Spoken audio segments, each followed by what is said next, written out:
Hello there.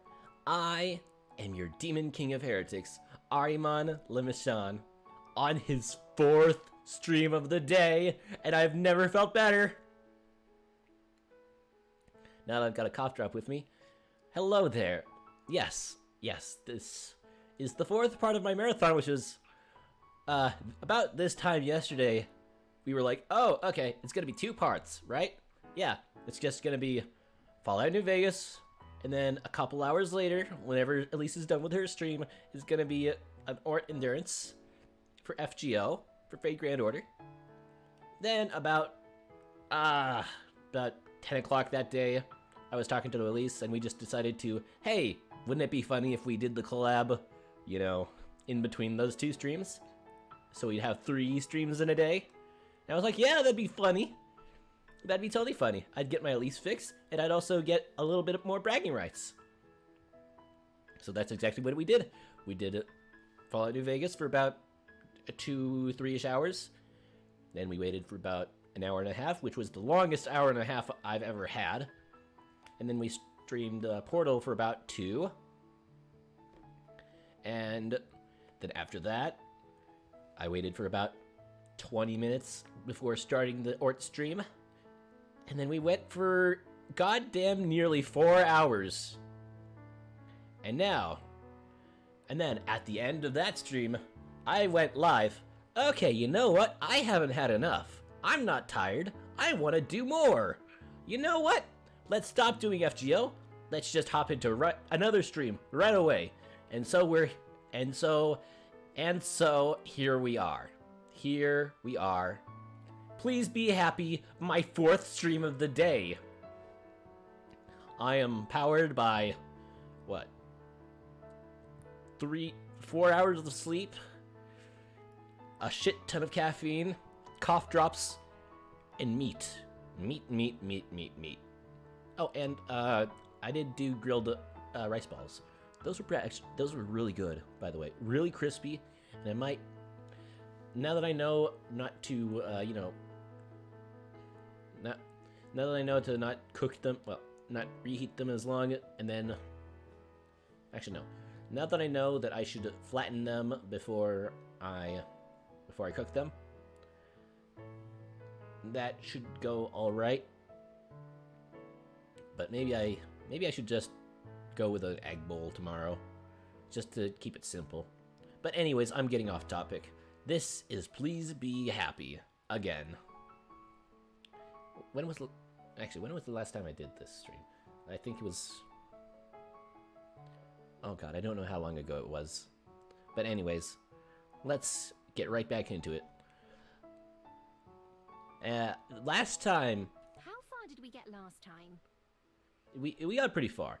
Yeah, so we got to chapter 4, day 9. Yeah, we actually officially got together with Juliet, so we're a thing now. We are lovers. And so here is a map section. So let's actually see what's up. And there's nothing. Let's go to Hataitai Park, just to see what's up there. The kids in the park are flying kites today. They come in all different shapes and sizes. Some with trailing ribbons, some in bird-like formation, all of them colorful and easy to spot, even if they drift higher and higher into the sky. Whenever I've seen kites before, I didn't understand the appeal of watching something pretend to fly. But I tried to use my imagination a little, and picture them like the kids do. Real flying creatures or machines. I guess a lot of toys are like this. Strange, pointless, fascinating little diversions. I can't help but be a little jealous. Maybe I'll make one for myself next time. Wait, that's it? That was the section? That was... Okay, whatever. I'll take it. Hello.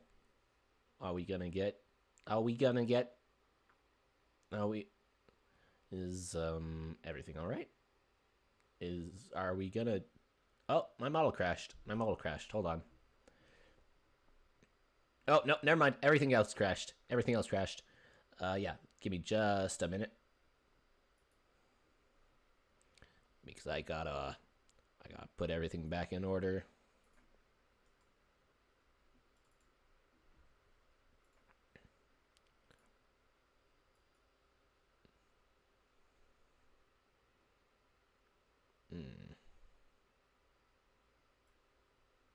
There we go. That ought to do. And then, yeah. Then I've got to turn what's its face back on. Please be happy back on.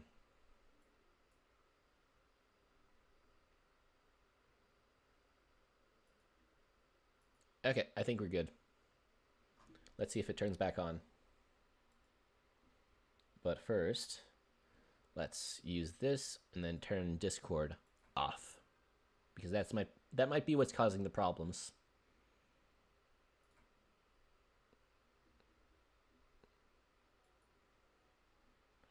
Okay, there we go. What's that little thing, by the way? What's at the bottom there? Oh well, don't know, don't care.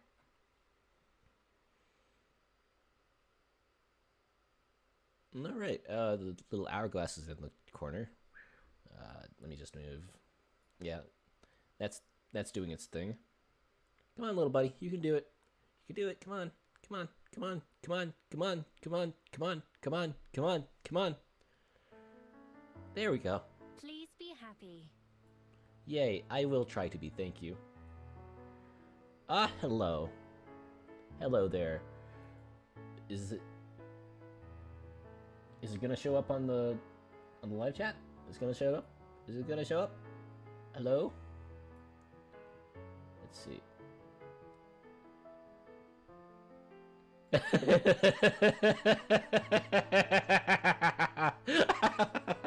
You might have a point. Oh, of course I'm not gonna give it mercy. What do I look like? A king? A good king? No, fuck that. I'm a demon king. I'm a demon king of heretics. I'm fucking evil. Anyways, this is please be happy. Let's just pretend that the last few minutes didn't happen. How far did we get last time? Not very far. Okay, Hatay Park was kind of boring. Let's go to Cuba Street. The theater on Cuba Street swapped out its sun-faded posters, which catch my eye as I walk past. I'm not in the mood for a movie right now, but I give the fresh posters a once-over out of curiosity.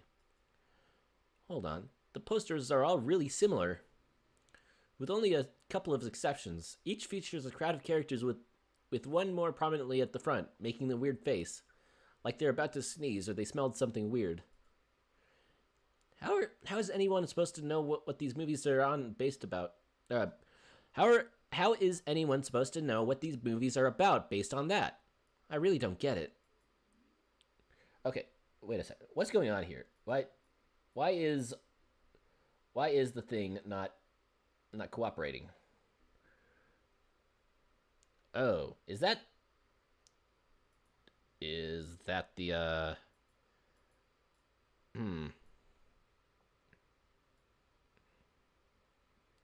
I wonder. Was that the what should we call it? Here, you know what? Ah, fuck it. Let's just slight correction. I'm not a merchant. I am Ahriman le Méchant, like Ahriman the Wicked.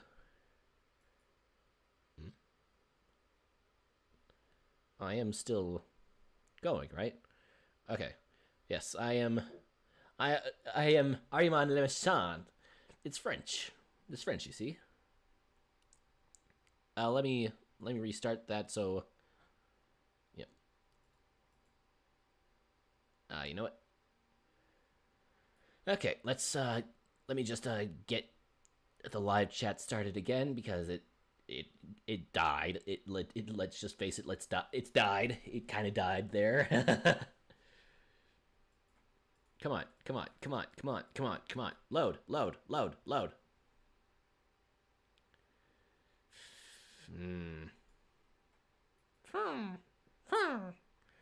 Okay, you know, let's just leave it like that. I don't want to fight it. Yes, I am. I am very evil. Thank you very much. Thank you. What was the point of that, by the way? I forgot. I can't believe. Anyways, after Juliet and I say our goodbyes for the night, I go into my room to go to bed. But after tossing and turning for a while, I get up and put my shoes back on. Aside from Juliet, there's someone else that I've been thinking about a lot lately. My last encounter with Silver didn't go well, but it hasn't made me any less determined to talk to her. It's not just because of my magic, and what she might be able to tell me about it. It's because I also want to help her. I know that I can't tell her that outright, but every passing day that I spend with Juliet or Aspen makes me more confident in my decision to stay around Wellington. While I don't expect things to go exactly the same way for Silver as they did for me, I hope that maybe someday she'll want to change too. Since I'm still not ready to tell Juliet about Silver... You should really fucking tell her about Silver. Come on now, Miho! Miho! Making my way to Mount Victoria doesn't take very long. Just like last time, I changed forms and searched for Silver's scent, walking on and following it through the forest.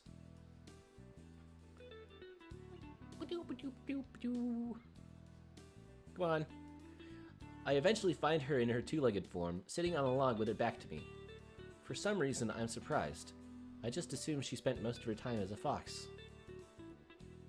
I changed forms myself. Somehow, I don't think she's noticed me yet. I'm not sure if I should call out to get her attention or what.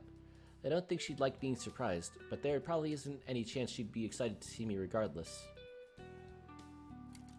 Taking a step, I have my decision made for me. The snap of a branch under my foot gives me away. Damn it. Yeah, that's right, Miho, you fucking failed at the sneak check. Sure enough, Silver spins around, her eyes going from shock to annoyance when she sees me. She leaps to her feet in a fluid motion, while I hold up my empty hands to show that I'm not a threat. Stupid dog. Learn to obey when you're given a command. I told you not to come back here. Yes, you did. Unfortunately, we didn't listen. So. Oops. Guess I must not have heard that part. I didn't bother to make a plan for how to convince her to talk to me, since she has a tendency to mess up any plans I try. She snorts in derision and transforms as she turns back away from me. In a flash, she's taken off. Not this time. Oh, are you actually gonna try to chase after the fox? Come on now, Miho. I change forms and run off after her. Oh yeah, that's still loading. Oh wait, oh, oops. Ah well. She's tricky, not just fast. She also darts back and forth, weaving around trees as she tries to get away. I don't let her, instead keeping her in my sights, even though she manages to stay ahead. The forested area isn't very big, but she backtracks so much that it feels huge. If we were in our other forms, I'm sure she'd be shouting taunts at me, or obscenities. Instead, it's gravely silent, other than the soft sound of our paws on the leaves and moss. Silver eventually gives up on trying to confuse me, and instead puts on a burst of speed, pulling farther and farther away from me. Why is she so determined to run away? And why am I so determined to catch her? The first part isn't tough to answer, because running away is easy.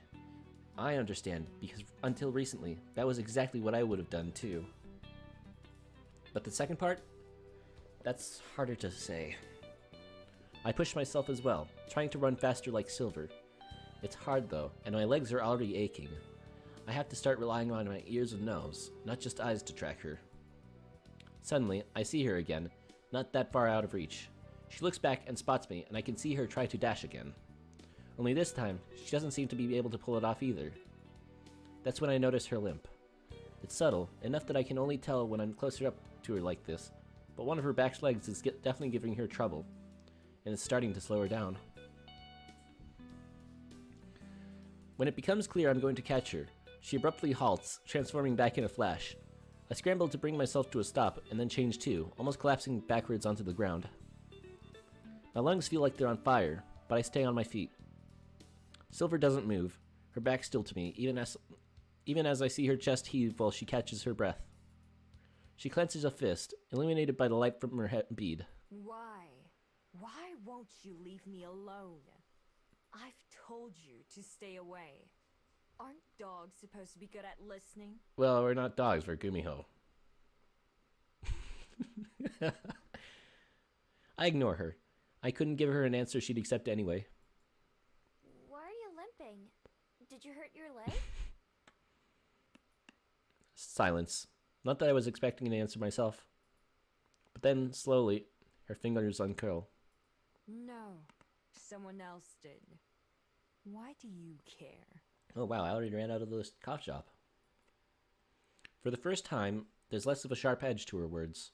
For once, it sounds like a genuine question. Because you exist, I guess. I've never met another Gumiho, but I feel like I know you. At least a little bit. What do you know about me? You don't know me. Is that what you're gonna say next, Silver? We probably have more in common than you think. Or admit. Oh, that's actually a good follow-up there, you know. Pathetic. Oh, pathetic. I forgot about that one. That should have been in my guess, too. I don't know if she's talking about me or not. Finally, she looks up and glares at me, staring right into my eyes. I'm not sure how I want to come across to her. Friendly? Trustworthy? Brave? Whatever we do have in common, she's also a total mystery. Even at my most antisocial, I was never as wild as she is. Fine then, I'll tell you. Listen well, dog. I won't repeat myself. You probably will. You'll call me pathetic, you'll call me a dog. Pick an insult and pray, Silver. Folding her arms, Silver turns her back on me and looks up at the stars. The forest I called home belonged to man, as all forests do in their minds. Every day, to live was to be in fear of their cruel weapons that could tear you apart before you ever saw them. Oh, so All creatures of the forest so you must are be a young prey Gumiho. to sate man's hunger for violence. I learned to run, for there was no other choice but death. To hide from their stinking horses and craven hounds. Survive. Yet, for all my running and for all my fear, one day, I too found myself fleeing for my life, slabbering beasts. Okay, at so my she was heels. running away from some There was a hunters crack and she got shot in the as one of leg. Their weapons rang out, finding its mark in my leg. Despite the pain, I kept running for as long as I could before collapsing into the bush. Uh-huh.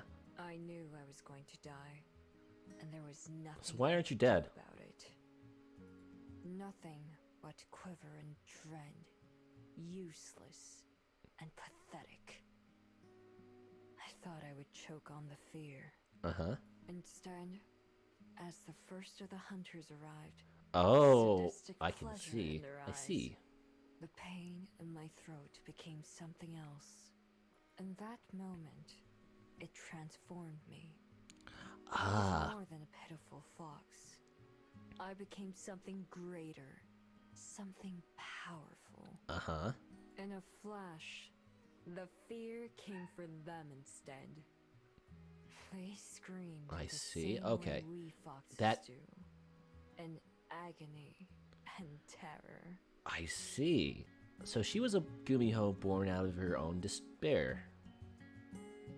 And we were born out of our own hope to meet our person. That's how we became a Gumiho. And that's how she became one too. I get it. Yeah, no, there's no reasoning with her. Miho, you should leave her alone. The pain I felt was nothing compared to the euphoria of strength. It served me Yep. greater than fear. Yeah, there's no had. reasoning with her, Miho. And it was not only my blood that nurtured the forest that day. I knew that my wounds would heal in time, but that power would never leave me. They did, and it hasn't. Yep. Never again will I suffer a human to harm me. Or anyone else. Yeah. Right. Spinning back around, her eyes shine in the moonlight. Never again. I told you before that we are nothing alike. Oh no. You two are probably not even compatible. No way. Nope. She's wrong.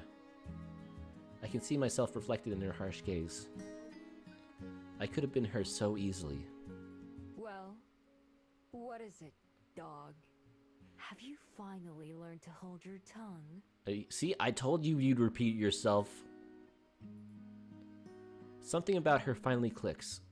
Something in her words makes sense. The way she tells me so much, even as she tells me to leave. The way she keeps asking for my thoughts. She desperately wants me to respond. I'm sorry. All of that stuff that happened to you is terrible. I can see why you hate humans so much. Yeah. Her eyes widen and then instantly narrow.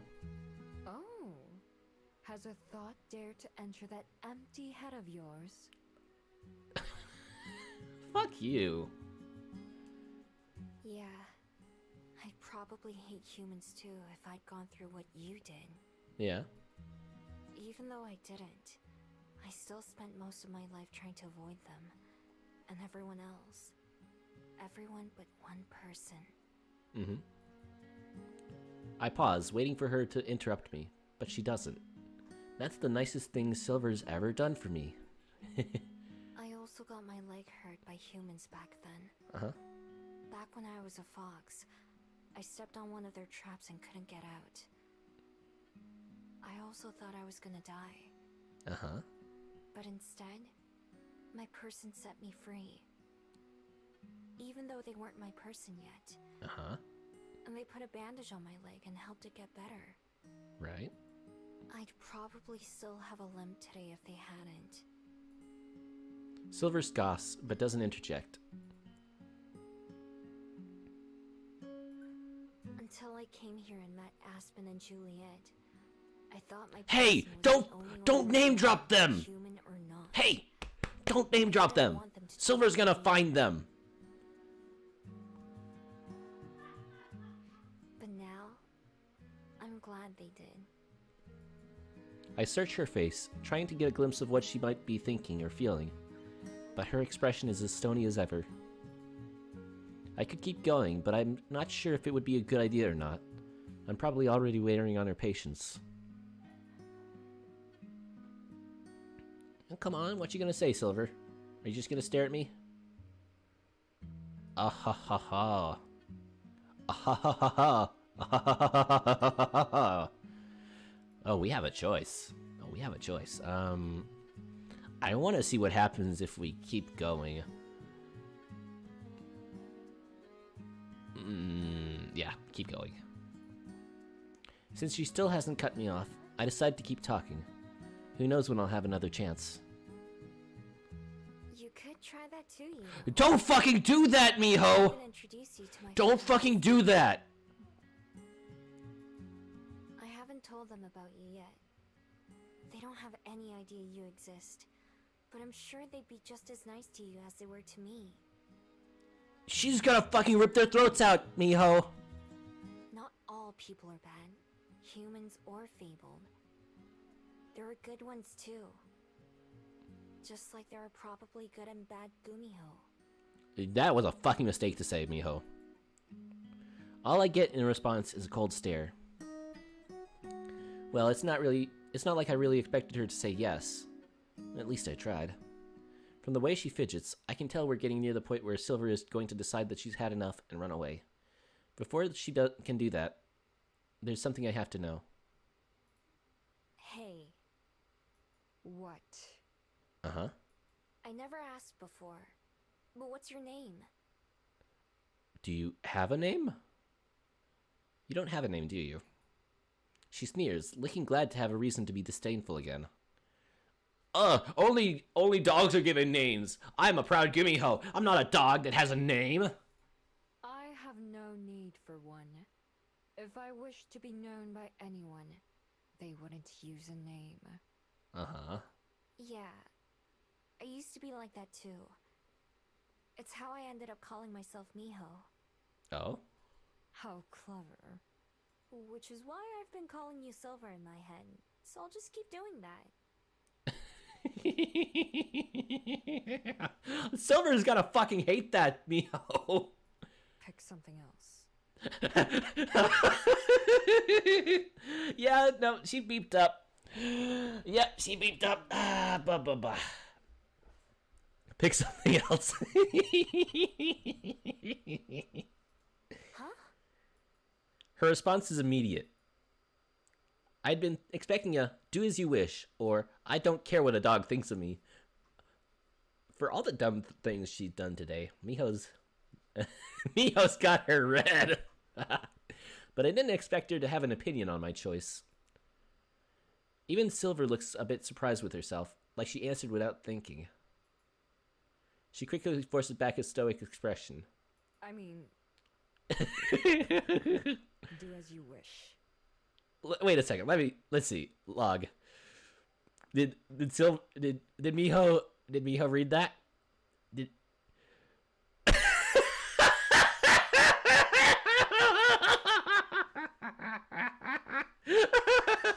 There it is. Do as you wish. If you tell me something else to call you, I will. Okay. I don't care what a dog thinks of me. Or a fox. Nose in the air, she turns away from me and transforms, bounding off into the shadows like always. This time, I don't try to follow her. She always has to make a show of how little she cares. It took me until tonight to understand that she can't. It took me until tonight to understand that she. It took me until tonight to understand that that means she cares a lot. For as detached and disinterested as she tries to appear, there are still weaknesses in her armor. Once again, I didn't really learn much about myself or my magic from this visit with Silver. But still, I don't think it was a waste of time. There we go. Well, we saw Silver. I wonder if we'll ever see her face. That'd be neat. At breakfast the next morning, I'm still thinking about Silver and her story, and how much it has in common with mine. I only half listen as Juliet and Aspen talk about a book they've both been reading. Instead, it's nice to just watch them enjoy being around each other. It's so easy to miss that when you're not looking for it. Of course, you can still miss out on other things. It takes me a moment to realize that Aspen is trying to get my attention. Miho. Hi, Aspen. Shaking my head, I bring my attention back. To Miho. Anyone home? Yeah, me. Hi, Aspen. I'm Ahriman. How's it going? There is now. Just stepped out for a minute, you know. Believe me, I know. I was just asking if something had happened to your bead. Mm-hmm. It looks brighter again. Oh yeah, now that you mention it, it's actually visible on the portrait. It does? Oh man, that'd be embarrassing if Aspen noticed the change before I did. I tugged my necklace away from me so I can see it. Sure enough, the glow is stronger than before. Still not as strong as Silver's, though. I swear it wasn't like that when I went to sleep. Yeah, it keeps changing when you meet Silver, dude. Maybe it changed overnight. Like your body, perhaps it needs time to process. Process what? Actually, I believe I learned something useful in that regard. Uh-huh, what'd you learn, huh? I was able to get in touch with one of the curators from the exhibition you saw at Topapa. To pop up? Oh, that's what it's called. I mentioned the painting of Ogumio and asked if he knew anything about them. Uh-huh. And he told me a very interesting myth. Tell me more. It says that not only is Ogumio's bead the source of her magic, but it also requires more magic to sustain itself. Hang on. What do you mean? Is that why Silver's been letting us get close to her? Most fabled take their magic from the underworld's source. But for those who don't come from the underworld, such as Miho, Uh-huh. It has to come from somewhere else. Right. right. Uh-huh. We're all quiet for a moment, as we all come to what I'm sure is the same conclusion. The memories. The memories? Yes, I believe so. Every time someone forgets about you, I believe your bead retains that memory as a sort of power. Uh-huh. There was a second part to the myth as well. Maybe you should tell us about it, Juliet. Once it's accumulated enough, Gumio can take that magic and make it her own, becoming something even more than a Gumio. Are you implying transcendence? Are we gonna become deified? Are we gonna become a deity? Come on, Juliet. Something more? In what way? Are we gonna become a fucking god? A Chunho. A Chunho? Tell me more. Both of them look at me. Pardon? Pardon? Chunho. I know the... Actually, wait, how did she say it? What was it? A Chunho. Chunho. Chunho. Very well. Both of them look at me. Pardon? Pardon? A Chunho. Chunho. I know the word, but not how I know it. As if Juliet's explanation unlocked a forgotten memory of my own. That's what I'd be. If I swallow the bean when it was ready. Tunnel. Chunho. A sky Chunho. fox. Okay, Chunho. Chunho. I don't know what it means, but I know it's the next step up in my existence. More than a Gumiho. If you swallowed it, Uh-huh. I suppose that makes sense, but it hardly sounds pleasant. Yeah, probably not. It isn't. Yeah, nah. Removing my necklace, I inspect the bead again. The glow must be related to what Juliet was saying. That it's closer to being ready. I don't know if the rest of me is, though. But why now? I don't think that many people have forgotten me recently. But it started changing so fast. Maybe it's because people haven't forgotten you. Maybe it's getting hungry. It's magic. Even as a boring old human, I can tell you that magic never works how you think it should. Not just magic, but also myth. Uh-huh. Myths tend to have some roots in truth, but are incomplete or warped by retelling. Yeah, that's... Yeah, word of mouth, that's how it works sometimes. Trust your eyes and your heart, Uh-huh. not just what Aspen and I find. Right. Right. Besides, who knows how much farther it has to go? It could keep getting brighter and brighter for a long time. Yeah. I've seen... I'll see if it looks any different this time next week. Tell them about Silver, Miho. Tell them about Silver. I was about to mention Silver, but managed to catch myself. I want to tell Aspen and Juliet about it, but not yet. Not until I know her better myself. Not until I can convince her to meet them. And it could take even longer for Silver to change than for my bead. Although now that I think about it, what does the brightness of hers mean? That her bead has stored even more magic than mine? Something about that doesn't feel right. It can't just be about an amount. It can't just be about an amount. There has to be something more. I wonder if even she knows what it is. There's one more big question too. One more big what if. If I do that, would it mean people stop forgetting about me? If my bead isn't there to steal the memories? That would be very nice if so. Or maybe it just goes rampant and nobody remembers you ever. Like, they'll see you and then immediately forget you. Like, you won't even exist in their eyes. You'll just become a god. Maybe that's how it works. now that I think about it. Indeed. I couldn't say, but I share Aspen's feelings, as I'm sure you do too.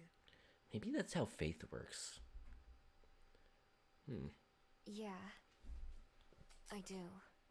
Hi. Oh, you weren't coming to investigate me. Sorry, Ahriman.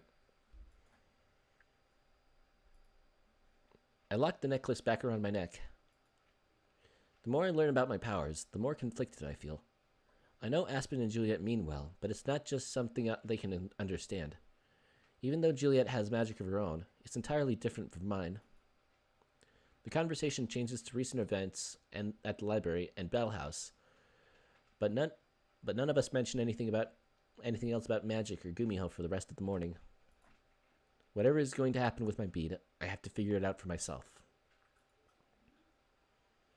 Hey, Mr. Kim. Hey, let's go talk to Mr. Kim. It's been almost a week since the last time I went to the waterfront, so I decided to head down and visit Mr. Kim. It's been even longer since I've actually done any fishing, so this might be a good time to change that. When I get to the waterfront, there are plenty of other people there fishing, unlike the last couple of times. However, it doesn't look like Mr. Kim is one of them. His assistant, Youngmin, is there helping out like always, but Mr. Kim himself is nowhere to be seen. When I go ask Youngmin, he tells me that Mr. Kim went to the marketplace, but that he should have been back by now. I volunteered to go see if I can track him down. I've only ever seen the market from a distance, but up close it's a lot more lively than I gave it credit for. The noisy fishermen that I always hear from far away laugh and shout with each other, displaying their catches on beds of ice. There are other vendors and stalls selling snacks and drinks, as well as things like jewelry and souvenirs. I walk around, searching for Mr. Kim, and finally find him near the edge of the pier. He's looking intently at a number of fishing poles for sale, one hand stroking his chin. Hello, mijo. Fancy seeing you here. Hello, Mr. Youngmin Kim. told me where you were. Wait, I was surprised you weren't at the fishing spot. hold up. Youngmin told me where you Youngmin. were. Oh, I was surprised you weren't at the Youngmin. fishing spot. Okay, Youngmin. Oopsie, I might be taking a little longer than I said I would. No, I need Just not can't the box decide. again. Okay. I go over and inspect the fishing poles too. Most of them are fancier than the ones I've used, with extra pieces and parts. I don't really know what any of them do, though. Are you getting a new rod? If I can settle on one, yes. I've narrowed it down to this one. Uh-huh. He points at one of the complicated, fancy-looking poles. And this one. The other option is a simpler, sleeker design. What's the difference? Very straightforward, Miho. Thank you. The first one here has everything you could ever want. It's made for comfort and for power.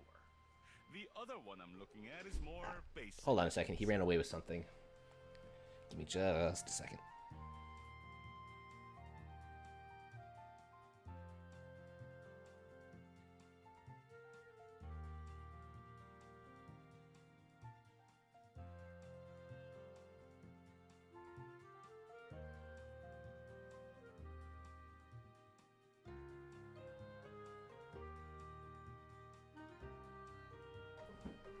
Hi there. Welcome back. Hi there. Hi there. I can't remember. Here, take a little bite.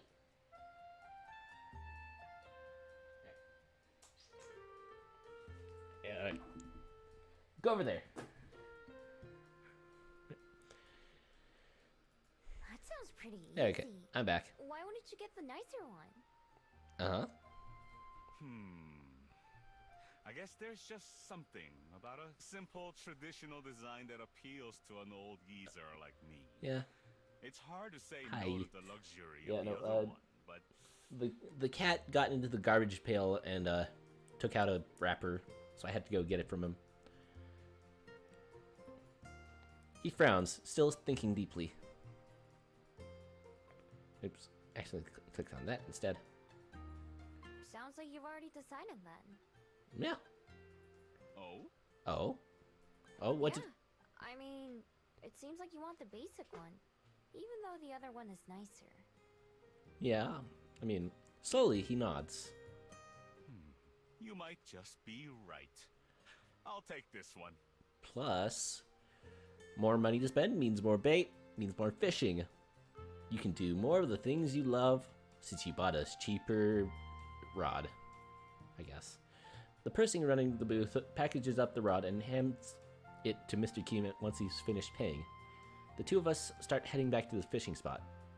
You know, you picked a good time to show up. Oh yeah, oh yeah? Why's that? I'll show you once the lessons are over. I see. That turns out to be shortly after we get there. Mr. Keem goes to apologize to Youngmin for taking so long, and I watch some of the other people fishing while we wait, since all the spare rods were taken. Once almost everyone leaves at the end of the hour, Mr. Keem beckons me over. How's the new rod? Works like a dream so far. It's the old one I wanted to talk to you about, though. Yeah, if you can hear that, that's him running around with a pencil now. Yeah. Mr. Keem holds his old fishing rod in one hand, examining it with a small smile. I can still see a wistful look in his eyes, like he's recalling old memories. Then he holds it out to me. Here, I want you to. Ayo?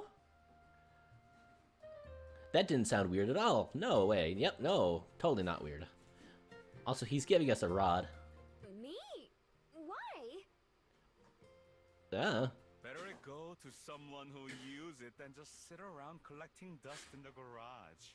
Besides, you're going to need something reliable if you're gonna have a chance with the king. Okay, there we go. Yep. Apparently there's a really fancy fish swimming around here. I carefully take the rod, holding it gently like it would fall apart.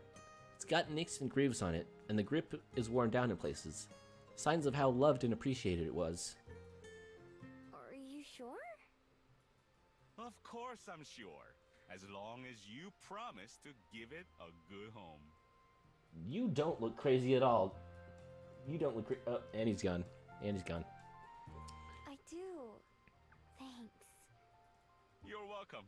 Now, let's make sure we catch the king this year. Hmm? Oh, hey, Ada. How's it going? How's your night going? Yep, this is the... Yep, you are just in time for 4 out of 3. Also, yeah, let's catch the king this year. Woo! Standing at the edge, I cast out my line to get a feel for the rod. Even though it's been well used, it's more comfortable and handles better than the one that I usually borrow. I managed to land a couple of fish, although I let them all go. When it's finally time for me to go home, I carry the fishing pole carefully, making sure Mr. Keem's trust in me wasn't misplaced. Oh. Hey, we got a new fishing rod. Woo! Da da da da da da da da da da da. Idly, I reach up and remove my necklace, letting it dangle from my palm. One bead stands out from the other regular ones on the chain, since it's glowing ever so slightly still. It's a part of me, not something that came separate, not something separate that came to me. It came from within me. And while I've never questioned that, never thought about what it might mean, it has to mean something. Would I even exist without it? Probably not. Not like I am now. I would have died as a regular fox many, many years ago. Curling my fingers around the bead, I can feel my heartbeat. It pulses in the bead, too. I close my eyes and try to clear my thoughts of everything except the feeling of the tiny orb in my hand. I focus on it, letting myself feel the same way I'd feel a pillow beneath my head, or grass beneath my feet. Slowly, pictures come to mind. Visions of the sky and the sea and the forests. Visions of people passing by, although their faces are just a blur. No, not visions. Memories. My memories and experiences live on in this bead somehow. The same way they live on in my heart and mind. It's been changed and strengthened as a result of what I've been through, the same as any muscle. Magic courses through me, as basic as my breath and blood. I know, then and there, that I can't get rid of it. Even if there's a way, I don't want it. Like any other part of my body, I have to learn to live with it and nurture it. I don't want to be forgotten. But I don't want to lose this part of myself either. I can feel it. It's needy. Neither of us are ready yet. There's still a craving that I can't identify. What is it that I'm missing? What do I still need to give it?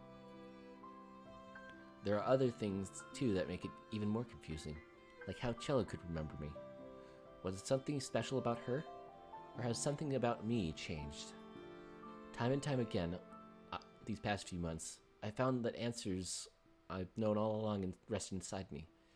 Feelings that I thought I was incapable of coming naturally. Feelings that I thought I was incapable of come naturally. Why would this be any different? It's a puzzle, but puzzles have solutions. I don't know what the answer is, and I barely even know the question. But I can feel that something about myself is going to change soon. How and when, I don't know. It's just an instinct, same as so many other things.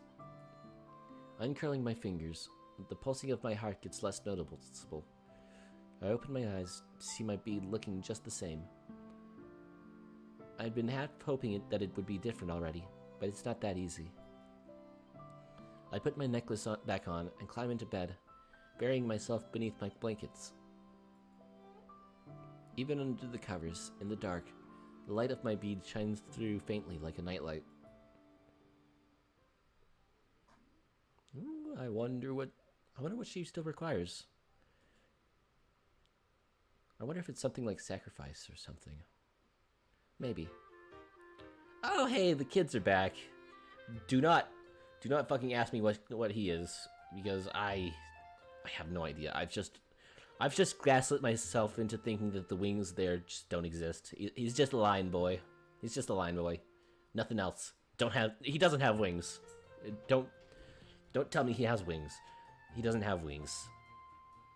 Just like a couple of days ago, some of the first patrons to arrive at the library on Friday morning are Cello and her friends. This time, it's Pippa who holds the door for the other two, who enter with their arms full of books. Hey, you guys! Hello, Cello, Armand, Pippa. Good morning, Ms. Miho. You still remember me. Why can you remember me? They stopped by for... Oh, okay, that's why. Never mind. But I can't read. It does have... It has what? No, there are no wings. What are you talking about? No wings. What? Wings? No.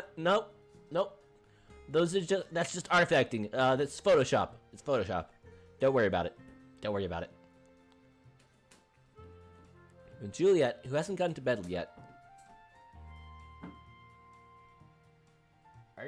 Are you just biting that? Are you just... My god, you hate cardboard. My gosh. Hello there, Ahriman. Hi there. You look so psychotic right now. Are you just a psychotic little boy, huh? Are you just a psychotic little guy? There we go. Okay.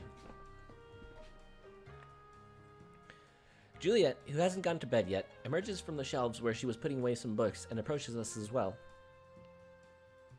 Miss Juliet! We brought back all the stuff that we borrowed. Thank you, Armand.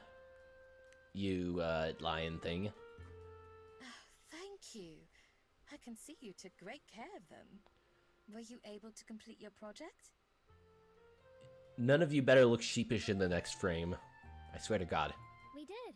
Oh, thank Pippa God. and I took lots of notes, and Armand stayed up all night writing a script. Uh-huh. We decided to put together a play about the history of Wellington, using the library as the main location. I see. Wings? No. What wings? Wings?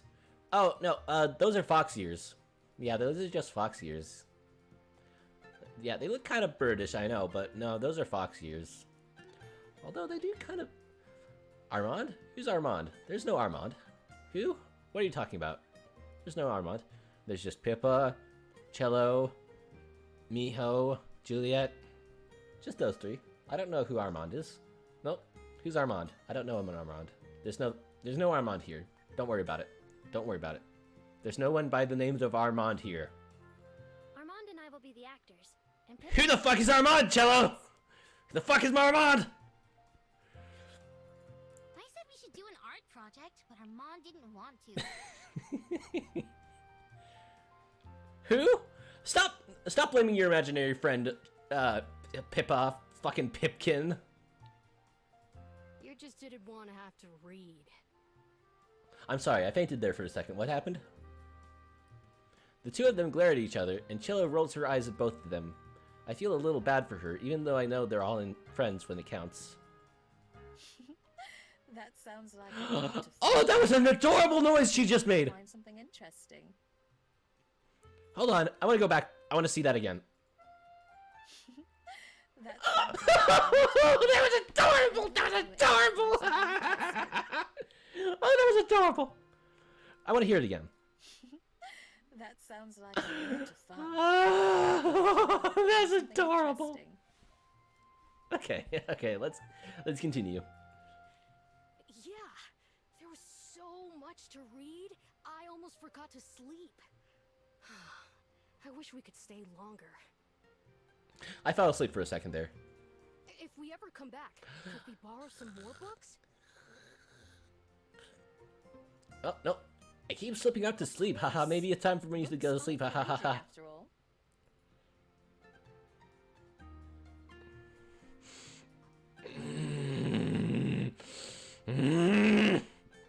Armand flaps his wings in excitement, like he's already planning a return trip. I miss my own bed. I'm glad we're going home soon. No offense. None taken. Or maybe a lot taken, who knows? I miss home as well, but I'll miss it here too. No, Wellington seems like a fun place. Just have to come visit again sometime, like Armand said. Yeah. You're not gonna let me gaslight myself. The game's not gonna let me gaslight myself into not noticing him. God damn it. I'd like that very much. I'm a little nervous about participating in a play, but maybe it won't be so bad. Maybe. Well, acting's easy. You've just gotta have fun with it. Maybe. Right. Oh, that reminds me. Lena hasn't invited us back to that play thing. I want more Lena time. Armand.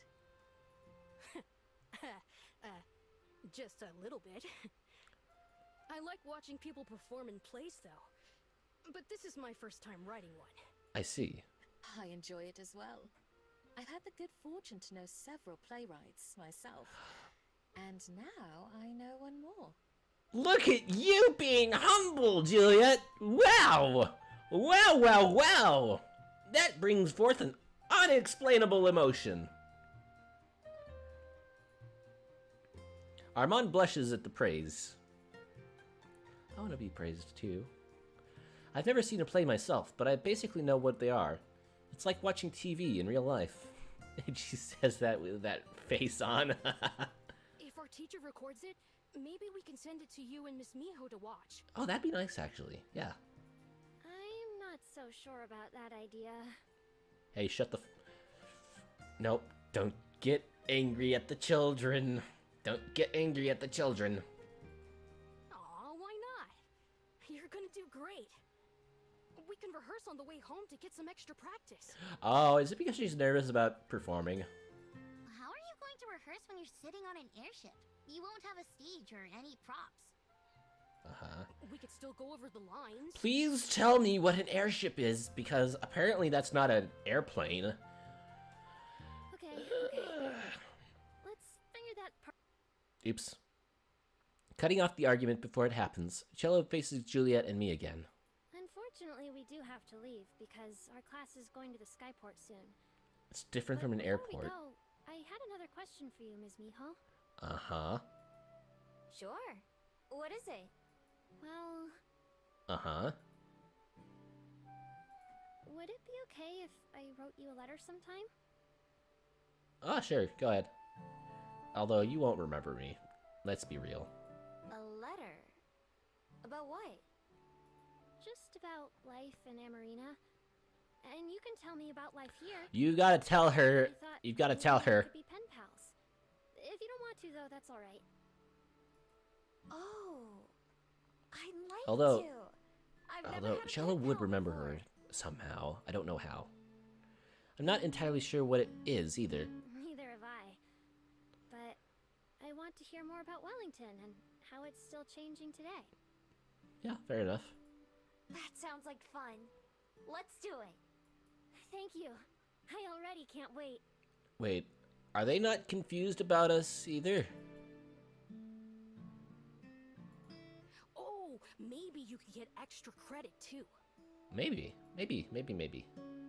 That's very forward thinking of you, Armand. Thank you. We better not need it after we do this play. Pippa. I like that spunk. I like that. I like that attitude right there. We won't. Come on. Oh. Slowly, the five of us moved back outside to the front of the library, with Armand and Juliet chatting about the books he read. Soon, it's time for them to head off. Thanks again, Miss Miho and Miss Juliet, for showing us the library and letting us borrow stuff. Yeah, no problem, kid. Yeah, thanks. Yep. It was our pleasure, I'm sure. Right, Miho? Right. Yeah. I hope you guys get a good grade. Me too. It's sad to think that Pippa and Armand will have forgotten me by the time they get back home. I'm glad they had a good time though, and it was nice to be able to help out a bit. Even if it was mostly Juliet who helped them. I appreciate it too. I'll be sure to tell you all about how it goes. I when sure hope they send you don't that either. letter. Sounds good. Well, these you kids guys. deserve to know us. Goodbye. Well, at least they'll remember Juliet. All three of them wave as they wake them. Wow, Pippa and who? Pippa and Cello. All two of them wave as they make their way down the hill, and Juliet and I wave back for as long as we can.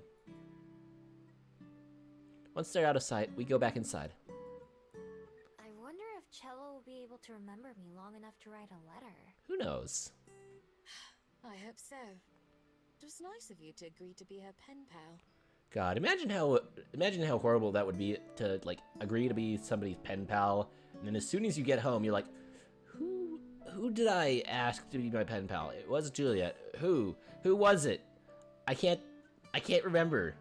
Although we have had a much worse we've had a much worse example of this happening just a couple of weeks ago.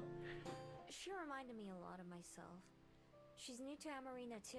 Did you tell her that she remembered you? Living there. In that case, I'm sure she'll appreciate having you to give her advice. I don't know if I can be very helpful there. Yeah. Sometimes, when it comes to young people, just having someone to listen and be interested can be enough. Huh. I Yeah. can do that at least. Yeah, actually. That's a good point, Juliet. I know you can. You're always capable of more than you think. I hope you're right. After gathering up the books the kids brought back, Juliet and I kiss each other goodnight, and she goes upstairs while I get ready for my normal day at the library. At some point, I hear the sound of an airship passing overhead, and wonder if it has Cello and the others aboard. Whether or not I do get a letter from her, I'm glad they all had a good time. I hope Cello can start to feel more at home in Amarina soon. One of the most valuable lessons that I've learned from living at the library is that it's important to feel like you belong somewhere. No, Lena. No, Lena. Ba. I'm curious about what's at the...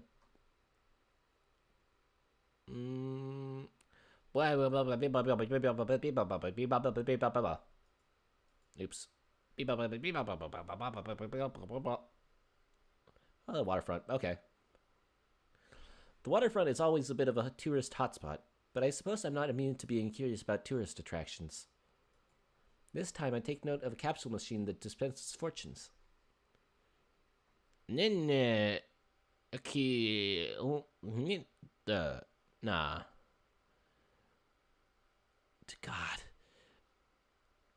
God, this place is so weird. It has a common language. It has a common language. or common script, rather. I don't know how much I believe in fortune telling because I don't know that much about it. But this machine's whole gimmick is that it has a magic golden fish in it that supposedly comes out of the bay and lays eggs that tell your fortune. Of course, the fish is fake, and the eggs are little round capsules that you exchange a coin for. It just so happens that I have a coin rolling around in my pocket, so I give it a go. The golden fish wiggles artificially as the machine grows with age and releases the fish eggs. Wow, I completely botched that. Hold on. The golden fish wiggles artificially as the machine grows with age and releases a fish egg. Here, it's a little bit cute. I can see why the tourists like this thing. I pop the orange capsule open and take the paper that's inside.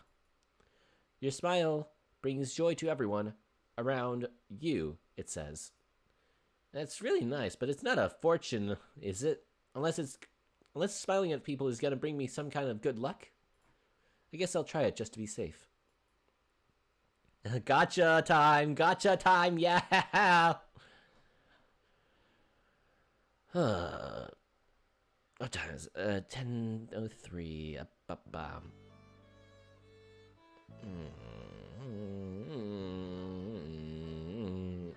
You know what?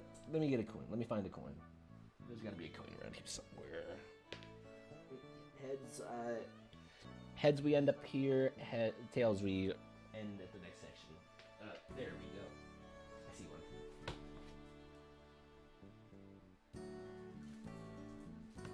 Okay. Yep. Heads I go. Tails I stay. Heads I go. Tails I stay.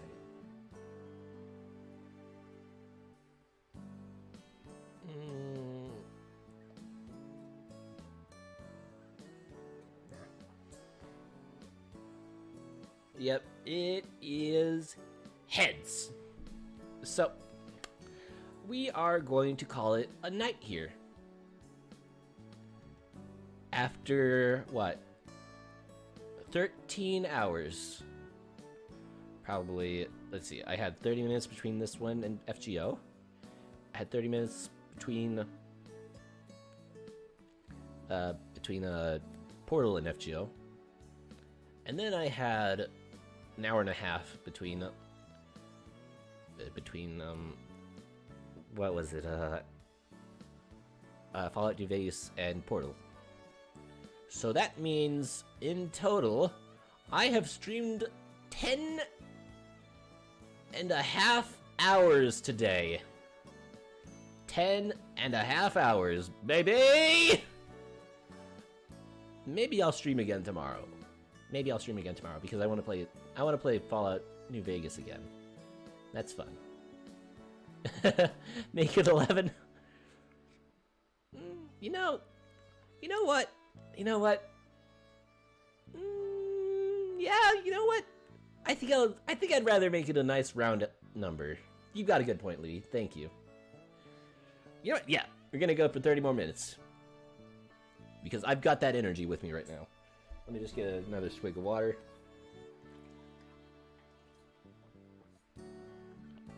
And then we'll try to finish out this section. Yes, you convinced me. You convinced me to do this. Oh, wait, fuck. Oh, are we about to get more silver action? On Saturday morning, I wake up around my usual time, but linger in bed for a while. I can hear the distant sounds of Aspen and Juliet having an animated conversation. Aspen laughs, then Juliet laughs. I don't know what they're laughing at, but I smile too. I just like hearing my girlfriend laugh, after all. No matter what kind of troubles are weighing on our minds. You rest when you kick the bucket. Yeah, with the full waiver experience, let's go! Waiver experience, God. You know, if I was a caster, actually, no. I say I'm a caster. Well, I say that, but I'd actually be a moon cancer. Or a beast. Moon cancer or a beast. But I would have some sort of utility. As in, fuck everyone that is not our party. Like curses, charm, an entire party of Rider Tokis worth of attack. If she's able to laugh despite everything, then that's a win in my book. Aside from a couple hasty meals, it's been a while since the two of them have gotten to spend much time together. Sometimes it's easy to forget that they've known each other longer than they've known me. Nah, you're a bronze cat. Hey! Hey there! Hey there! Hey there! But a good one. So are we talking like Chengong good, or are we talking like Phantom of the Opera? Are we talking Phantom, or are we talking like, you know... Wait, Matahari's not a caster, she's an assassin. I forgot Matahari existed. She hasn't even come in any of my friend point rolls. The poor lady. But I did things yesterday. When will things be done? Things will be done when you're dead. Digs a grave. I'm talking Mephis good. But he's a silver caster, isn't he? Or is that not the point? Anyways, let's keep going. Let's keep going. Outside, it's shaping up to be another beautiful day. There are clouds, but none of them are rain clouds. The trees and grass sway in a gentle breeze beyond my window. You know, maybe it's a match situation. I started as bronze caster, and then once you like ascend me, I become a 5-star whatchamacallit, moon cancer. Like, I switch classes when you ascend me. But also, I'm like Angermine levels of hard to obtain. Like, you know, let's see. What would be an ideal way to get me?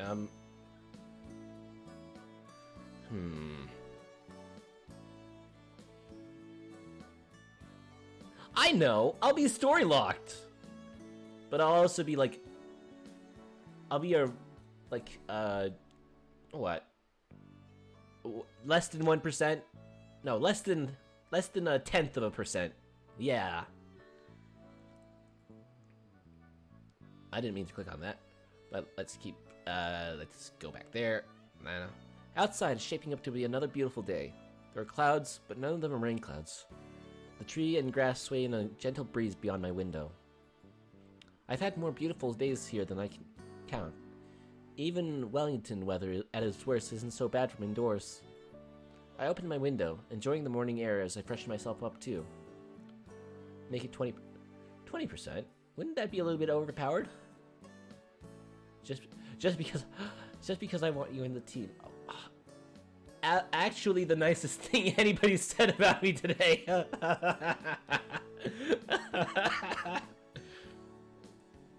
Making my way silently to the kitchen, I pause just out of sight and listen. I've given it lots of thought. Oh right, that was a plot point. I have, but I still can't decide. Regina really wants me to take it. Okay, she's talking about the Bell House stuff, and she's talking about moving.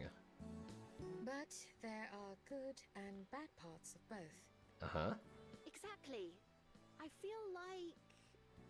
I'm not sure. Oh, what to Miko's compare it really to. pretty. Miko's really pretty. She's us, but she's really pretty. She's really pretty. No need to compare. I understand what you mean. Uh-huh. For a little while longer, I stay where I am, unseen. Not because I want to eavesdrop or spy on Aspen and Juliet, but because I don't want to interrupt them. I just want to let them talk. Maybe I'll do just that. Hearing Aspen express some of her worries, and hearing Juliet offer words of encouragement, reminds me of some of my earliest days here. Both of them changed their lives around to include me, which is something I'll always be grateful for. Still, I should give them a chance to spend some time with each other, not because I feel unwelcome, but because that hasn't really happened since I arrived. Eventually, there's a moment of silence, followed by the sound of a cup being set on the table. I choose this time to make my entrance. Ah, there you are. Good morning, Miho. Good morning, Juliet. Good morning. Good morning. I should practice. Good morning. Good morning. Good morning. Good morning. You know what? Record this. Record this and make this as your alarm, my heretics. Good morning. Good morning. Good morning. Good morning. Good morning. Good morning. Good morning. Good morning. Good morning.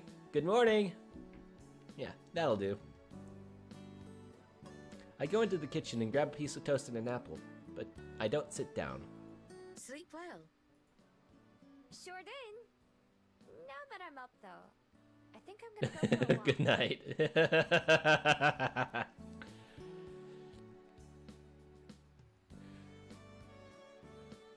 I'd be a little more aggressive. Don't ask why. Am I reading that right? Good night. Okay. This early? Well, it was quite nice on my way up here. Yeah. Yeah, I used to go for morning walks all the time, but it's been a while. Yeah? You couldn't have picked a better day, it seems. Enjoy yourself then, Miho. I will. See you when I'm back. Are you gonna give that stuff to Silver? For good measure, I wrap a couple more slices of toast in a paper towel and put them in one of my deep pockets, along with another apple and some packs of jam. I wave goodbye before I leave, and then I head back to my room to get dressed before stepping outside towards the road. Munching on my breakfast as I walk, I hum a song to myself that I heard on the TV. Oh, she wasn't actually gonna give it to Silver. I see. Actually, no, she didn't even... I go in the direction of the ocean, same as usual. My days of aimless wandering really have decreased. I actually have places to go now, and people to see. A day without plans is a luxury. I wonder how Zhongyin chose where to go on their travels. What first brought them to my forest all those years ago? Was it on a whim? Or was there something in particular that they were searching for? If there was, I hope they found it. I would have loved to ask. I would have loved to tell them all about Aspen and Juliet. More than anything, though, I wish I could have thanked them. Our time together was short, even by human standards, but it still meant everything to me. I take myself to Mount Victoria and start up the familiar climb, but before I get to the top, I stop. It's only been a couple of days here since I last... Well, it's only been a couple of days since I last came here and saw Silver. Trying to visit her again so soon might be pushing my luck. But then again, so is trying to visit her at all. The lukewarm toast and apple in my pocket aren't much, but if she lives anything like I did, she'll still probably appreciate them. Even if she doesn't say it. Instead of transforming, I stay on 2 feet, heading in the same direction I went last time. I'm not too concerned about finding her. If she wants to be found, she will be. Keeping my eyes and ears peeled, I watch for a glimpse of silver fur, the sound of a snapping branch. When I finally spot her, it's purely by accident. Once again, she's in her human form, rather than fox. With her back to me, she kneels at the edge of a patch of grass, attention focused on something I can't see. She doesn't move as I approach, although I'm sure she knows I'm there. Be careful. Uh-huh. I halt, still a few feet away. At least she didn't call me a dog. What is it? Uh-huh. I approach delicately, scanning the ground before every step. Finally, I arrive behind her and look down to find my answer. A bird, about the size of my hand, lies on its side in the grass. It's alive, but clearly injured. What happened to it? This one was blown from its perch in the tree. Huh. For whatever reason, it was too weak to fly. So why aren't you eating it? Now, its leg is broken. It won't be long until it dies. Uh-huh. Looking down, I see that Silver is right about its injury. It struggles to flap its wings, but it can't even push itself into a standing position. Poor thing. I kneel down beside Silver. You were trying to help it, right? She scoffs. It is beyond help. Such is nature's way. What? I simply thought to put it out of its misery. You were watching it, though. If you wanted to put it out of its misery, you would have turned into a fox and then just bit its head off. So why don't you? You didn't, though. Yeah. Silence. Before doing anything else, I reach into my pocket and pull out the food I brought with me, holding it out towards Silver. Here, I brought you this. She looks at it, but doesn't make any move to accept. What is this? Poison? Of course it's poison, Silver. It's an apple. And some toast. It's not poisoned. I ate some myself. Ooh, and this. Oh? Oh, I had to dig all the way down to the bottom to find the little pack. Grape jelly. Grape jelly, yep. Silver stares incredulously, like I'm trying to give her, well, poison or something. I set the food down by her knees and turn my attention back to the bird. Let's get you some help, birdie. I cup my fingers together and reach for the bird, which finally gets a reaction from Silver. What are you doing? Her voice is sharp like a knife. I'm going to take this guy back home. I may not know what to do, but I'm sure Aspen or Juliet will. It's better than just leaving it out here to die. Why? It's weak. Even were it to survive today, it's only a matter of time before something else claims its life. Well, yeah, that's how life works, buddy. So what? I'm sure that time still matters to it. Yeah, that's a good point, actually. Both of us can relate, right? As gently as I can, I slide my hands around the struggling bird and scoop the poor little thing. Its beady eyes look around frantically, and I can feel its tiny heart pounding in its tiny chest. I start heading back towards the library as fast as I can. Before I get very far, there's a noise from behind me, and I look back to see Silver following me. An empty paper towel dangles from her hand. Smiling to myself, I keep walking. She's just gonna follow like a little baby duck, huh? When I step from the woods back onto the path, I expect Silver to have disappeared. Instead, she takes a few cautious steps out, looking left and right as if a car might come barreling down the mountain. Avoiding my eyes, she walks past me and keeps going, like she was planning to do this anyway. When we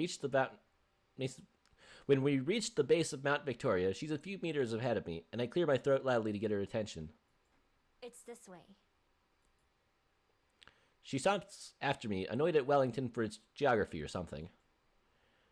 Her clothes, which are clearly meant to help her sneak around at night, stand out like a sore thumb in the morning sun.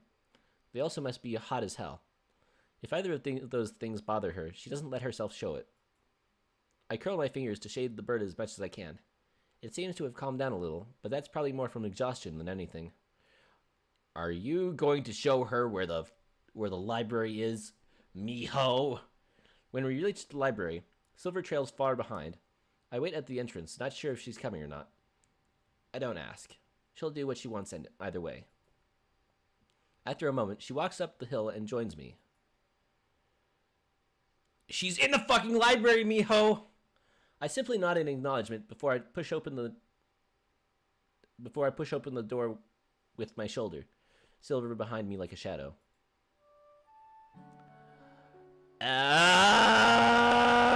She's in the room with Aspen.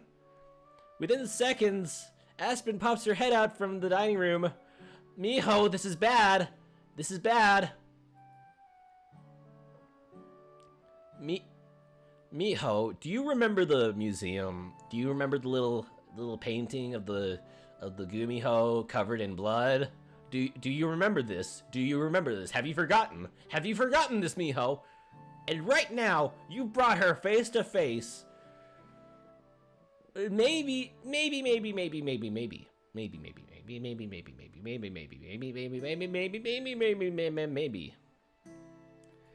Miho, we were just...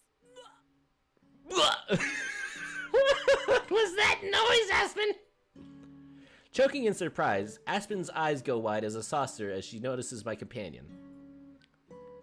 She disappears from sight, and I can only imagine what she's saying to Juliet right now. Behind me, Silver looks around in curious awe, although she stops when she notices me watching. I jerk my head towards the dining room and head in. Both Aspen and Juliet are there waiting, trying to appear casual, But by the way they're both silently standing at the entrance, I'm sure it's just an act. This is Silver. This is Silver. Hi, yes. This is another Gumiho, by the way. She nods at the ground at her and says nothing, displaying none of her usual venom or drama. It feels as if she's hiding behind me, which is something I wouldn't have expected her pride to allow. It's quite nice to meet you, Silver. Yeah, I have no idea what that noise either was, dude. I think she just choked on her own spit or something. Gah! Hold on, I want to hear that again. I want to hear what that was again. Ba-bum, ba-bum, ba-bum. Ah, Miho, we were just... Blah. Blah. Hey. What? This is Silver. Yep. Charmed. None of them know what to say. I can't blame them. Fortunately, there's something more important to talk about. We came back here because we need some help. Or at least this guy does. I uncurl my fingers and tilt my hands for Aspen and Juliet to see. I doubt either of them even noticed I was carrying something. They both lean in to see. What's this? A bird? No, seriously, we came... We walked in, and we were like... Both Juliet and Aspen were like, who's that? What you got there? And I just hand them a bird and say, a bird. It's literally the smoothies get from iCarly! My dudes! My dudes! We literally just reinvented the smoothie skit! Come on! The bird starts to struggle again, probably because of how many more humans are suddenly staring at it. Ah, his leg. I'll be right back. Oh? What you got? Peering at the little bird, it doesn't take Juliet more than a second to see what's wrong. She hurriedly departs for the stairs, moving right past Silver without a glance. Silver lurches to the side to get out of her way all the same. Aspen grabs one of the dish rags and folds it up to make a small square, then sets that on the table. Here, why don't you put him down on this? I read that it's best to put him in a box or somewhere enclosed, but this will do for now. I gently lower the bird onto the makeshift cushion. Its eyes still dart around, but it doesn't struggle as much. I sigh with relief at being able to unfold my hands, shaking and stretching them out before washing them several times. Juliet returns soon with her phone in one hand and a small cardboard box in the other. Using a kitchen knife, she cuts a few holes into the side of the box and puts it aside. Miho, will you help me move him? Sure. She takes two corners of the rag, and I grab the other two, and we carefully lift it over the box and then set it down inside. Do you think it'll be okay? Well, I mean, yeah, it's just a leg. I keep my voice at a whisper. Even though the bird can't understand our words, I still don't want it to hear. Oh, that's sweet. That's actually really I sweet. hope so. If not for you, it certainly wouldn't have a chance. Yeah? I've contacted someone who will be able to provide better assistance than we can. She should be here shortly. This must be wild to Silver, who thinks, ugh, humans bad. I must stay away from humans. And then they just see this, and then they just see them helping this little bird that would have died anyways. Although it's just a broken leg. Actually, it would have been more susceptible to predators like Silver over there. No, a contact at the nature preserve. She's rescued quite a few unfortunate creatures like our friend here. Even better. I've never heard of a nature preserve before. What's that? It's a conservation area on the north side of town. Huh. They have a bunch of protected land where they rehabilitate injured animals or ones that can't survive in the wild. I used to go there on class trips sometimes. One time we had a sleepover. You saw a kiwi! Or a kiwi. A kiwi! A kiwi? A kiwi! She smiles fondly as she recalls the memories. Whoa. I didn't know a place like that existed. Maybe we'll be able to visit it someday. It's far from the only one. There are dozens more in New Zealand alone, of all different sizes. I see. Looking at the box on the table, I can't help but feel a little bad for our friend. He's probably never going to see his home on Max Victoria again, and he doesn't even get a say in it. But where he's going doesn't sound half bad. Like Juliet said, he probably wouldn't have even survived if he'd been left on his own. If not for me and for... Silver? Oh, I only now realize that she's gone. Oh, I didn't even notice her leave. Okay, now you've got to tell them about Silver, Miho! She's like that. I go out into the hallway, looking up the stairs and around the room for her. The front door is open, but only a crack. Something's keeping it from closing. Walking over, I spot something on the floor, jammed between the door and the wall. It's the gnawed core of an apple, wrapped in a breadcrumb-covered paper towel. Laughing, I pick it up and throw it in the trash, letting the door shut behind me. Now. In the dining room, Aspen and Juliet are both seated again. It's far past Juliet's bedtime, but she looks as awake and alert as I've ever seen her. I sit down too, waiting for the question that I know is coming. It doesn't take Aspen more than 2 seconds. So, who exactly was that? Obviously she was a Gumiho, but... Uh-huh. I take a deep breath and try to think of where to begin. It's a long story. Yep. You know that's my favorite kind. She's got you there, Miho. She's got you there. Nodding, I finally settle on where to start. She used to be a fox, just like me. I see. Is that seriously where you're gonna leave it off, Miho? Is that seriously where you're gonna... Is that... Huh? Huh? Okay. Telling Aspen and Juliet about Silver and answering all of their questions takes a long time. I tell them just about everything, starting with back when we first met right after I went to the museum. I leave out the parts about Silver's history, though. Instead, I talk about the time I've spent with her myself and the things I've learned from her. You can't do that to Miho, but apparently she's actually telling us. Eventually, Aspen goes home and Juliet goes to bed, and I spend the rest of my day watching TV and lazing around. Maybe not. Maybe we're just gonna leave it there, huh? Okay, Miho, thank you very much for screwing us out of that story. I close my eyes at one point, just intending to take a quick nap, but when I open them again, I see that I've slept until nightfall once again. I don't mind too much. At least Juliet will be up by now. As I make my way towards Juliet's room, I notice the sound of conversation coming from inside her office. Freezing with my hand almost on the handle, I listen. You were right all along. Uh-huh. I know all too well. I see. There's the sound of a chair scraping against the wooden floor. You always did have to learn things the hard way. Uh-huh. A few moments later, I hear the sound of flapping leathery wings from beyond the door, and of papers being scattered. The flapping sound quickly grows distant, and then disappears entirely. I let out a silent breath as I hear Juliet's footsteps, and papers being picked up, and then Juliet sitting down in her chair once more. You can come in now, Miho. Oh, she knew we were there. I really have lost my touch when it comes to sneaking. I open the door as invited to see Juliet's study looking the same as ever. The open window and blowing curtains are the only indicators of the guest that just left. I lower myself into the empty chair as Juliet strikes a match, relighting the lamp that had been blown out. How much did you hear? Just the very end. I was coming to see you. I didn't know you already had company. Sorry for listening in.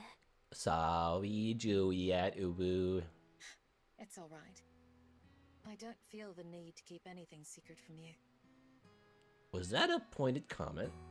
Was that a pointed comment just there? Were you accusing us? The only reason I haven't introduced you to Ezekiel is for his sake. He isn't fond of meeting people. I see. It's okay. I know how that feels. What did you mean, though? About him being right? Ah. Juliet laughs, closing her eyes. Where to begin? Is this about the underworld stuff?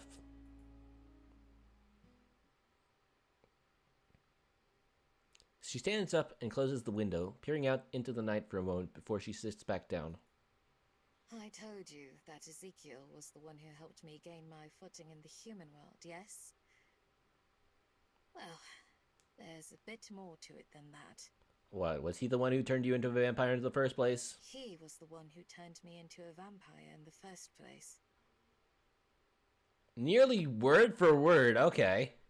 Wow, I have really gotten used to the writing here.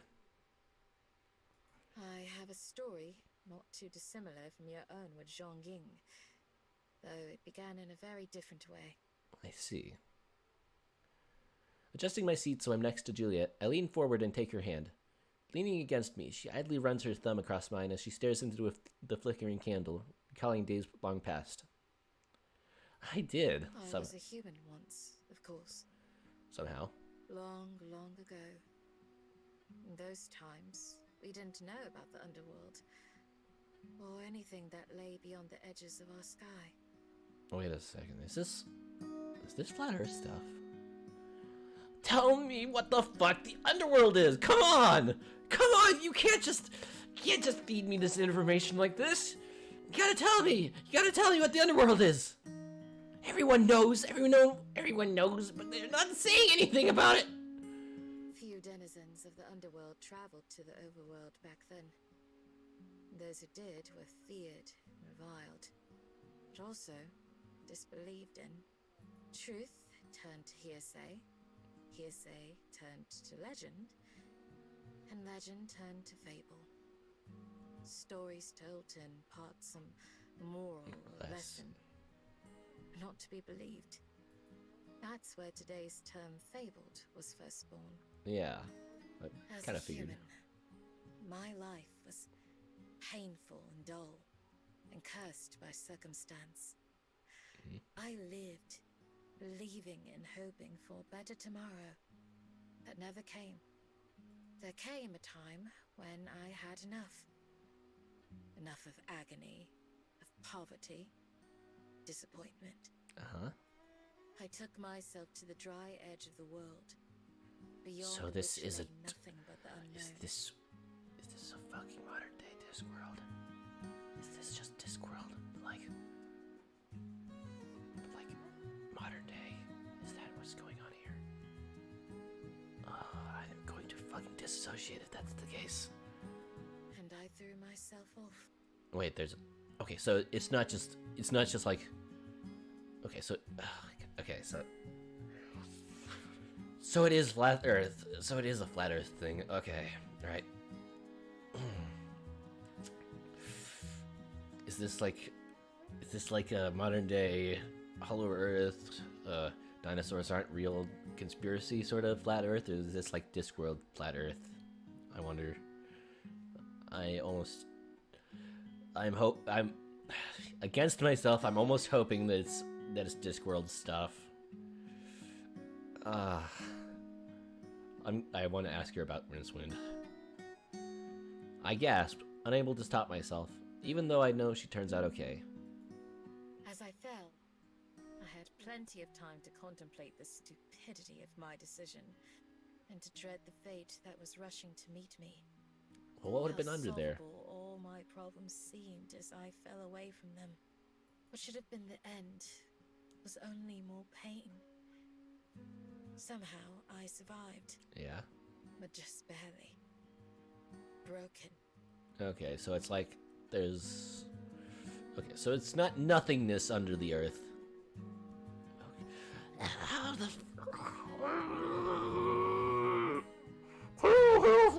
Please!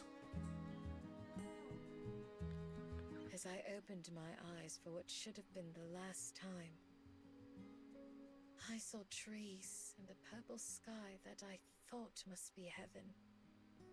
Then, a figure appeared, and I was certain that I was in hell. Ezekiel offered me a choice. Breathe my last, or accept his gift and live on.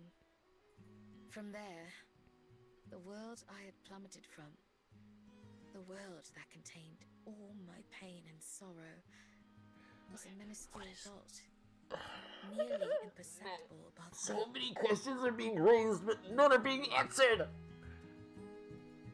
That we are having this conversation is proof of what choice I made. In time, my body healed, though not fully. Hmm? Juliet taps her cane against the ground to demonstrate. Oh, ho, ho. So it's actually like, oh, so it's not just ho, ho, ho, posh, posh, posh, posh, but it's actually a functional cane. I see. Interesting. I had gifts and powers beyond my wildest dreams. I felt I had cheated both life and death. Uh-huh. And yet, decades passed. Even the novelty of those gifts eventually wore off. Yeah, as they do. There was a secret, though. A truth I had yet to learn. What's that? In the underworld, magic flows freely like air, imbuing those connected to it with power that lasts for generations. Uh-huh. Yet being that close to so much magic at all times takes a slow toll even on the bodies of the fabled. Uh-huh. We age down there, like humans, but at a much slower rate. Oh, okay, I get it. So you don't age here, but you age in the underworld. But for those who live their entire lives in the underworld, no matter how long they may be, there eventually comes an end. Immortality was a lie. Not so in the world above, though. So distant from magic and its source, those effects aren't felt. Uh-huh. And so immortality was truly attainable. Decades later, when it came time for war, I remained disinterested and unconcerned by its effects. When it came time for peace, I was equally indifferent. For a time, Ezekiel himself had tired of the hedonistic lives our kind led. He departed for the overworld nearly as soon as the dust had settled, determined to maintain a quiet and hermetic existence. Uh-huh. He returned to the underworld occasionally, with stories of how things had changed and were changing. Eventually, curiosity got the better of me. I agreed to return to the overworld, just to see. Uh-huh. We rode and lived upwards together. A journey that took days back then. And he told me of the island where he had settled down and found peace. He gave me only one piece of advice, which I brushed off as obvious and unnecessary. To not concern myself with the lives and affairs of mortals. And here you are. We arrived near what would someday become Wellington, and soon went our separate ways again. I had intended to only make a short visit, to sate my curiosity. To my surprise, I discovered a world that had moved past much of the violence and suffering that I so hated, and a world that had come to welcome the fabled. Uh-huh. I extended my short visit over and over, finding myself unable to leave. Gradually, Ezekiel's advice all but faded from my mind. So why would you want to go back? Finally, Juliet trails off. I sat with rapt attention the entire time she spoke, and only relaxed my muscles when I noticed how stiffly I've been sitting. Juliet doesn't have to finish her story, because I can say the last line for her. Until you met Cosette. Until you met Cosette. Slowly, she nods. We both sit there, quietly, our hands locked together as we contemplate what she just shared. It's hard to picture Juliet as anything other than how she is today. Warm, patient, kind. I can't imagine her as someone who would have once been feared and reviled. Yet, I can understand the pain, if only to a tiny extent. I can understand what some of those years must have felt like. For all my time alive, I've changed the most in the past few months by far. But for Juliet, her life has been nothing but change, both in the world she came from and the world she exists in now. I also can't help but think about what she said regarding immortality. So, the fact that you're thinking about going back to the underworld. Oh. A place where you get older. Does that mean that you want to Juliet brings her other hand up to enclose mine, pressing it tightly. Not for a long, long time. But I can't deny that around every corner, behind every door, looks a painful memory of days gone by. I had never loved anyone before Cosette. Not in so deeply a way as to use that word. But there were still friends whose company I enjoyed, and time that was spent laughing and smiling. They're all gone now, but I'm not. I see their ghost everywhere. But those memories are all that I have left. I'm afraid to forget, just as I'm afraid to remember. The flame dances on the candlewick, throwing a crazy shadow onto the wall. It'll burn itself out again soon. I know I should say something, but I feel paralyzed. Everything I could say feels inadequate. In the face of everything she told me, do I even have the right to want her to say? If going back to the underworld is the only way for her to escape the pain, then shouldn't I want her to go? My brain tells me yes, but my heart tells me no. My heart tells me I want her to find a different way. Is that wrong of me? Mia? The sound of her voice breaks my reverie, and as she removes her hands from mine, I can see a sparkling uncertainty in her eyes. I have something very selfish to ask of you. Uh-huh. What is it? If I do go, would you come with me? I think I saw that coming. What? Juliet speaks quickly, like she's embarrassed or nervous. As a fabled, you would be safe in the underworld, unlike a human. Uh-huh. But because your magic doesn't come from the same source, you would still be immune to time's flow. I still can't decide. Yep. I feel terrible asking you this. And yet I know I would feel more terrible not to. Don't answer me now. Please, take time to think about it. All I can manage is to nod dumbly. At least her second request is an easy one. Thinking about it is all I'll ever be able to do. What would I do? Thank you. Well, what would I do, honestly, in that situation? If I was in Miho's shoes, I was asked to come with her. I do wonder. Let me think about it, honestly. I would probably...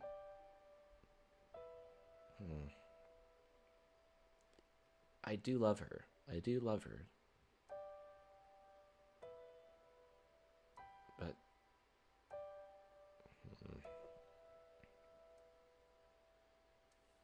what would I do, actually? That's a good thing to think about. I can't die. That's for sure. Miho and I wouldn't die from old age, so that isn't a factor for us.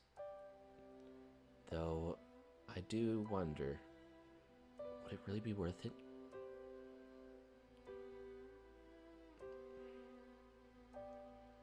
I prefer humans. I am not really that good with fables or fairies. Admittedly, I've only known a couple in my entire existence, but...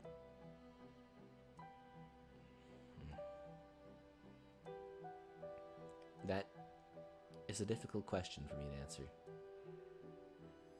Because on one hand, I'd be able to spend it with the person I love. But unfortunately, I am at my core a hedonist. I wouldn't be able to have life's pleasures or pains. And I do like humans. I do like their antics. So I'd miss them, honestly. As long as I wouldn't have to stay down there, I would go with her. if I didn't have to stay with. If I didn't have to stay, then I'd go with her.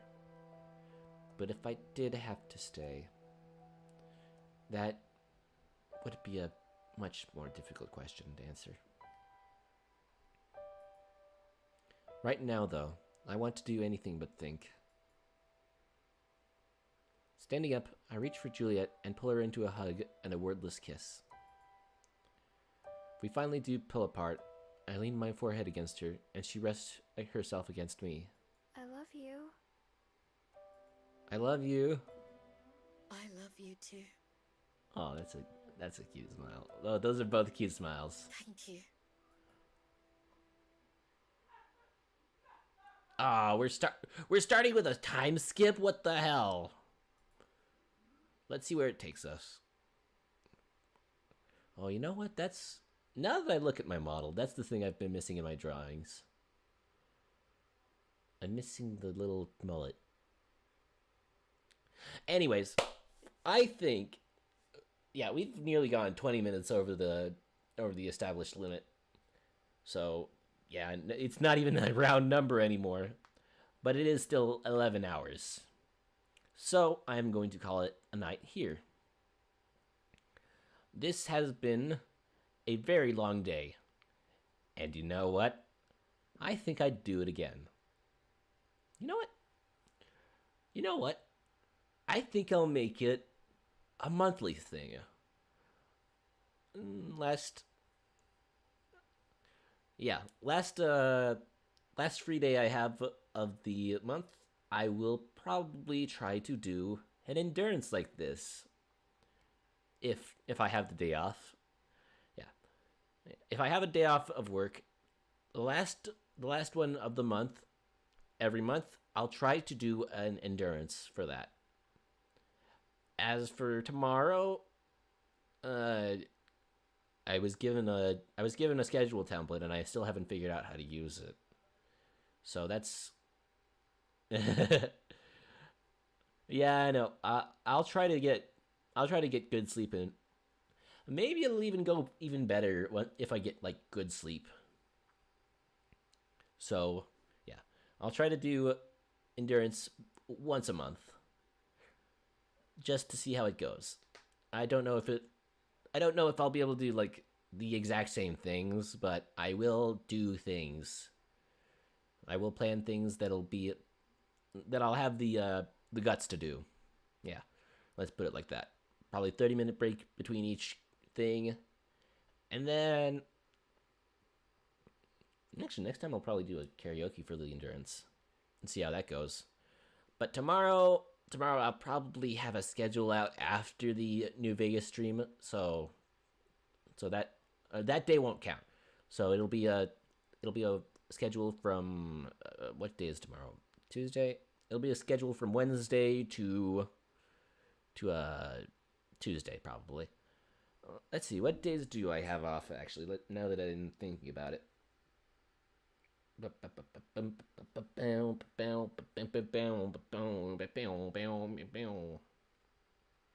Okay, so I have Thursday, Monday, Wednesday. Thursday, Wednesday off. And then I have a 4 o'clock shift, so I could probably do something small on Friday.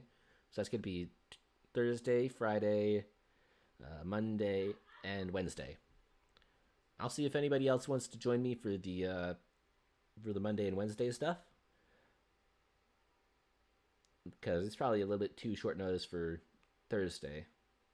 But yeah, I'll have a schedule out probably after I get home from work, or maybe before work. I don't know. Well, whatever suits me, honestly. So yeah, we'll have that.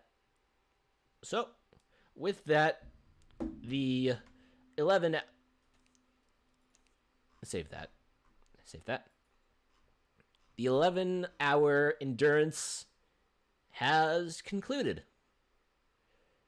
We started with New Vegas. We went to Portal with Elise. Then went to FGO for a couple hours. And then we did Please Be Happy.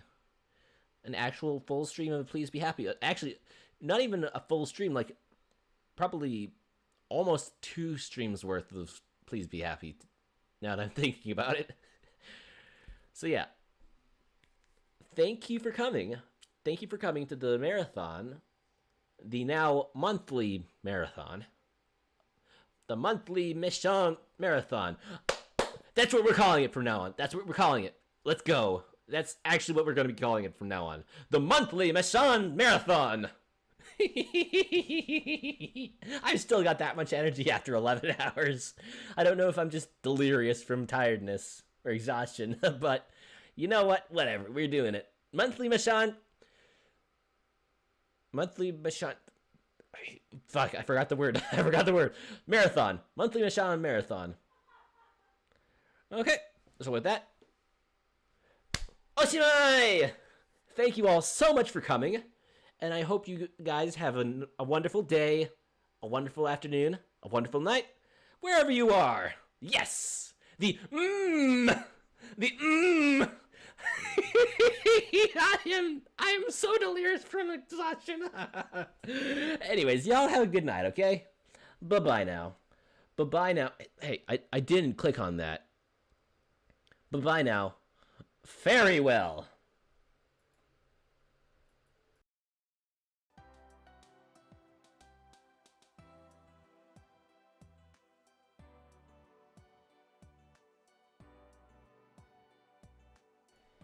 Otsu Ari.